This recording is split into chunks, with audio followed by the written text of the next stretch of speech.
Do you want to know how to use the short film La Noche Boca Arriba de Julio CortÁzar in your classroom? Hi, I'm Yama from Yamamoto Spanish Language Solutions, and this is YAMA COOL-TURE. And this is how I use the short film La Noche Boca Arriba of Julio CortÁzar in my classroom. So first, with the advanced levels, what we do is we do the reading. We actually read the short story, which is an awesome short story read. If you have the opportunity, please read it. Then the students have to write. They have to write questions post reading, which is 5 questions that they do to the author, 5 to the protagonist of the short story. Then they have to write a formal greeting, a critique and personal opinion of the story, like if they were talking to Julio CortÁzar. They have to give me what the theme, in their opinion, what the theme according to the AP themes is, and they have to back it up. And they have to write a farewell, a formal farewell for the story, not for the story, but for the paper. Then they have to share with the class.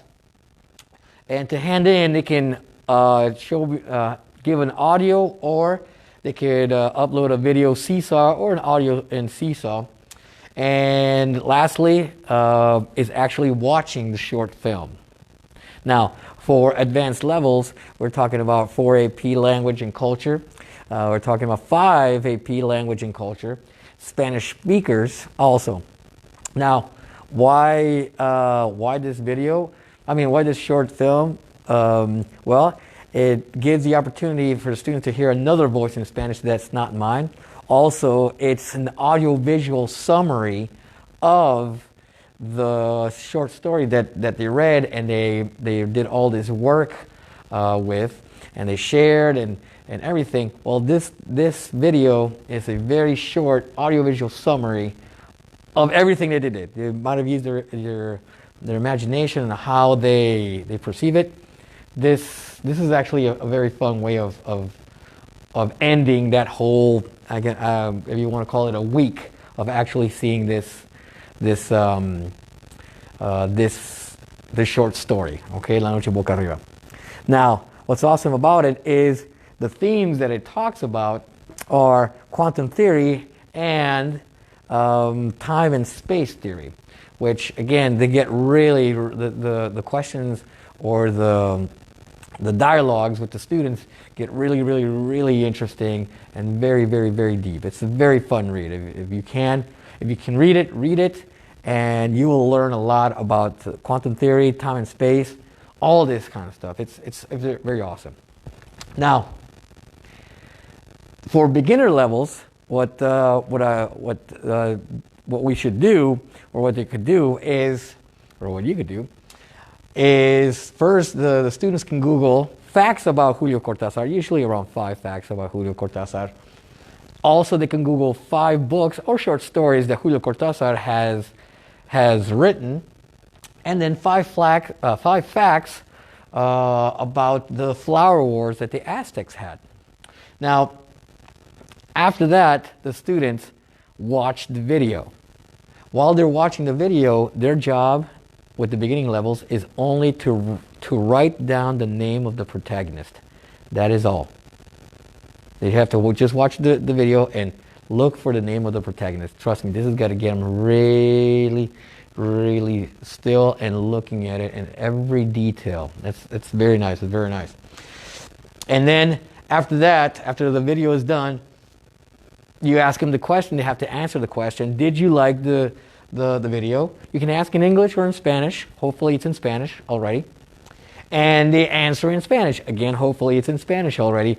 If they answer in English, it's totally fine, but you can try to give them the stem sentence in Spanish, and then they can ask you in Spanish and all that. They can find out the words. Trust me, it helps a lot. Also, they have to give you a why they didn't like or the video itself. Okay, again, it can be in Spanish or in English, but eventually you will work into Spanish.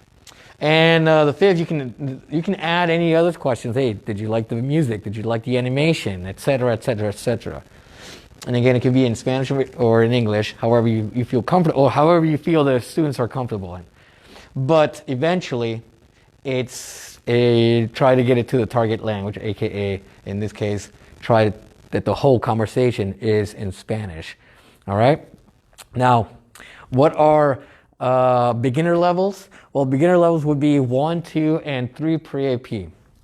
Another reason that I would give this to let the students, my beginner level students, watch this video is they get to hear another voice in Spanish that's not me. Okay. Also, it exposes the students to Spanish literature. All right. One of the jobs as a AP or an advanced teacher, advanced teacher or language teacher is exposing the beginning levels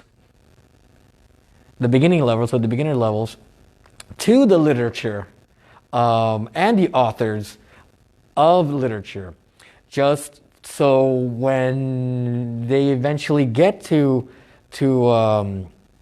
the AP levels, they are used to it and they kind of are mostly familiar with the authors and the stories. Okay, that's one of the things that we get taught from beginner level. Expose them to the Spanish literature as best as possible.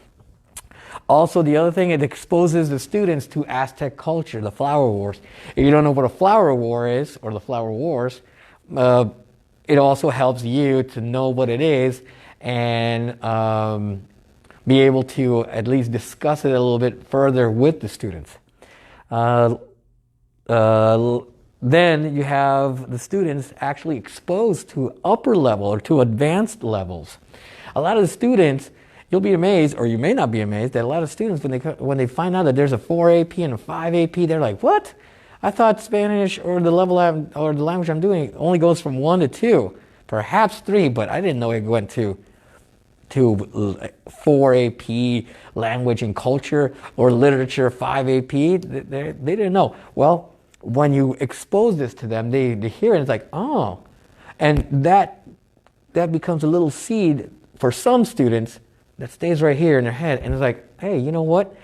I can make this a career in my my high school years. I could go all 4 levels, all 5 levels. So it's always good just for them to know that these classes exist and that there's cool things that they can do eventually once they get to those levels. And lastly, I'm going to put the short film. I'm just going to show what it looks like. Okay, this is what the actual short film would look like once you look it up on YouTube. Okay. Again, you have the whole info on the top and this right here. All right, it's a really fun short film. As you can tell, it's actually 9 minutes, 10 minutes at the most, whatever you want. And well, it makes for good discussion and it's a good visual. And the kids actually love it. They're very intrigued and they're very focused on it because the story is very good and the video I think it does a good job with it.